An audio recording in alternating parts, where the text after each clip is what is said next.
অনুপ্রবেশকারীদের ভরসা আউট, ভয় ইন। গত 15 বছরে ভরসা ছিল বর্ডার পার করা যায়, সব কার্ড পাওয়া যায়, মনের সুখে থাকা যায়, ভারতে ভোটও দেওয়া যায়।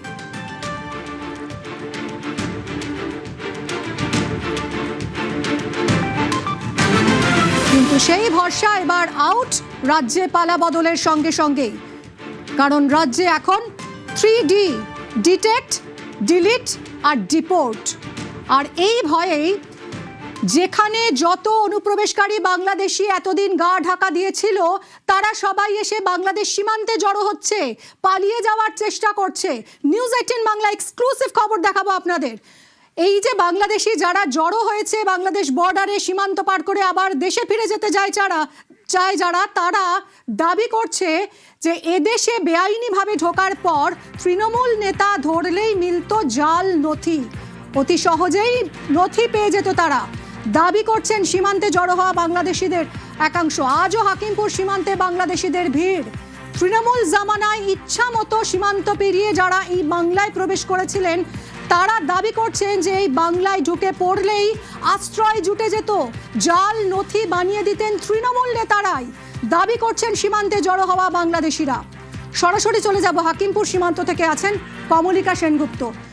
কমলিকা, গত দুদিন ধরে আমরা দেখছি যে বাংলাদেশে ফিরে যাওয়ার একটা হিড়িক অনুপ্রবেশকারীদের মধ্যে। আজকের ছবিটা তোমার থেকে জানতে চাইবো, এবং একই সঙ্গে যে দাবিটা তারা করছেন, আমরা দেখেছি এর আগে বিজেপি, রাজ্য বিজেপি এবং কেন্দ্রীয় নেতৃত্ব বারবার এই অভিযোগ করে এসেছেন। তার মানে বিজেপির এই অভিযোগের সত্যতাই প্রমাণিত হচ্ছে। একেবারে, এবং আমরা হাকিমপুরে আছি, এখান থেকে 500 মিটার বর্ডার এখান থেকে রয়েছে, এবং এই যে জায়গাটা যেখানে আমরা রয়েছি সেইখানে আমরা দেখতে পাচ্ছি যে কালকে থেকে এখানে লোকজন জড়ো হয়েছে এবং বেশ কিছু লোককে নিয়েও যাওয়া হয়েছে হোল্ডিং সেন্টারে। কিন্তু যারা আছে এখানে তারা একটা জিনিস স্পষ্ট বলছে যে তাদের কাছে কিন্তু সমস্ত রকম ভোটার কার্ড, আধার কার্ড অনেকের কাছেই যারা এখানে আছে তাদের আছে। একটু কথা বলবো, আপনি কত বছর আগে এসেছেন এখানে? 4 বছর। 4 বছর। কোথায় বাড়ি? বাংলাদেশে? যশোর জেলা। ওখান থেকে কিভাবে এসেছিলেন? ওই দালালের মাধ্যমে। কত দিতে হয়েছিল? 10,000 করে। 10,000 করে। এখন কেন ফেরত চলে যাচ্ছেন? এখন এই পুলিশে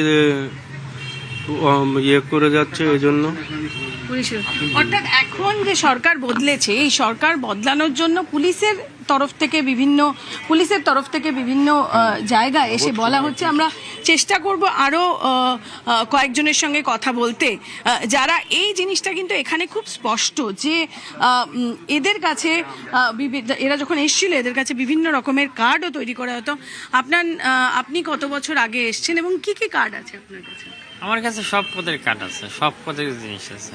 মানে কি ভোটার কার্ড ছিল? Voter card, I card, PAN card, ration card, Swasthyasathi card, সব কার্ড আছে। আপনি কি ভোট দিয়েছেন? ভোট দিছি, 2-3 বার ভোট দিছি আমি। আমার এইবার ক্যান্সেল হয়ে গেছে বলে যার জন্য আমার চলে আসছে। এই ভোটার কার্ড যখন তৈরি হলো, কারা সাহায্য করতো ভোটার কার্ডগুলো তৈরি? ওরা ওই আমরা যে পাড়ায় থাকতাম সেই পাড়ার থেকে আমি তাকে হাত ধরতাম যে দাদা আমাকে একটু করে দাও। আমি তো পার্টি করতো কি? কোন পার্টি করতো? আমি মমতাজের। অর্থাৎ মমতাদির পার্টি করলে কার্ড পাওয়া যেত না? সবাই তো দিত না, সবাই করতে পারতো না, বুঝছেন। এটা তো আমাকে অনেক দৌড়দৌড়ি করার পরে তারপরে এই জিনিসটা আমি পাইছি, কারণ আমি ভোটও দিতেন। হ্যাঁ, আর এটা তো স্বাভাবিক। আপনার কাছে আমি একটা জিনিস নিচ্ছি, করে দিচ্ছেন আপনি, তা আপনার তো আমার সে ফলাফল কিছু দিতেই হবে।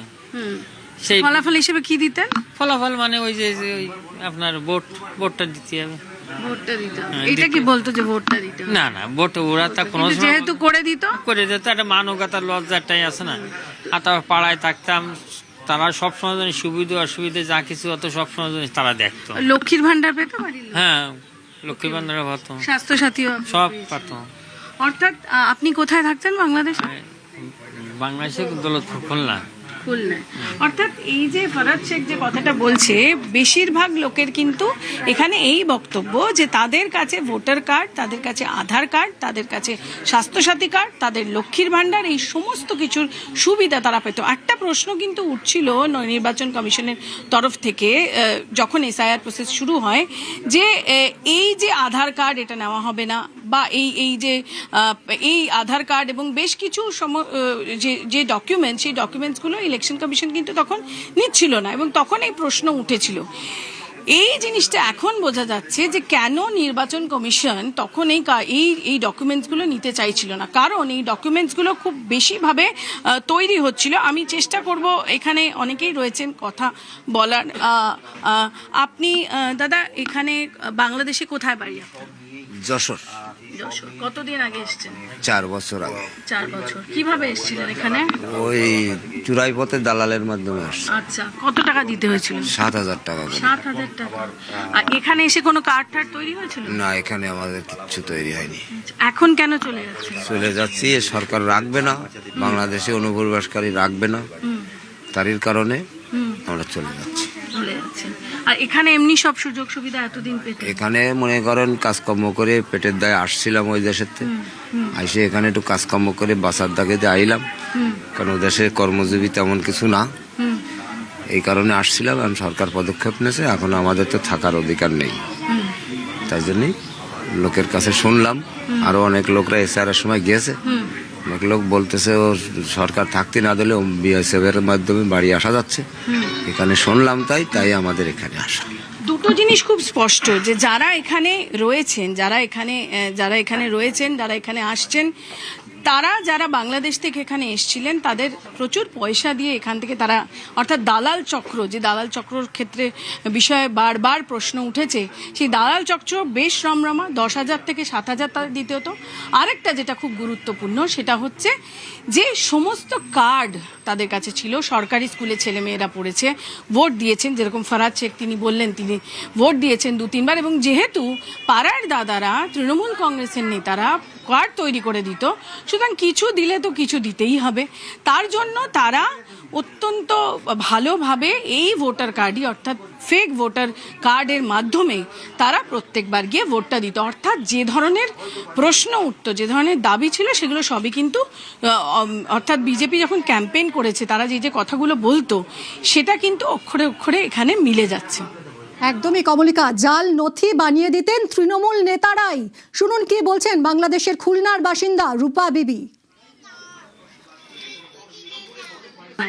তো কি কি ছিল এখানে কার্ড তোমার? এখানে আধার card, PAN card, Lakshmi Bhandar, ব্যাংকের বই, গ্যাস বই সব ছিল। লক্ষ্মীর ভান্ডার পেয়েছো? 4-5 বার পেয়েছি। আর এই যে কার্ডগুলো তৈরি হয়েছিল, এ কারা করে দিল কার্ড?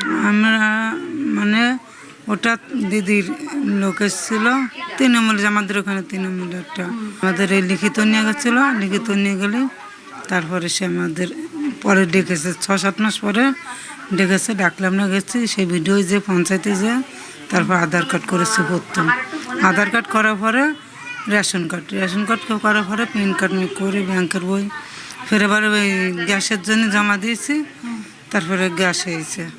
এখন চলে আসছি, শুনছি যে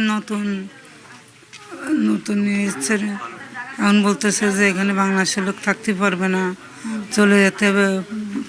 থানাতে এসে পুলিশ এসে বলতেছে যে বাংলাদেশের লোক যত আছে চলে যাও, সসম্মানের সাথে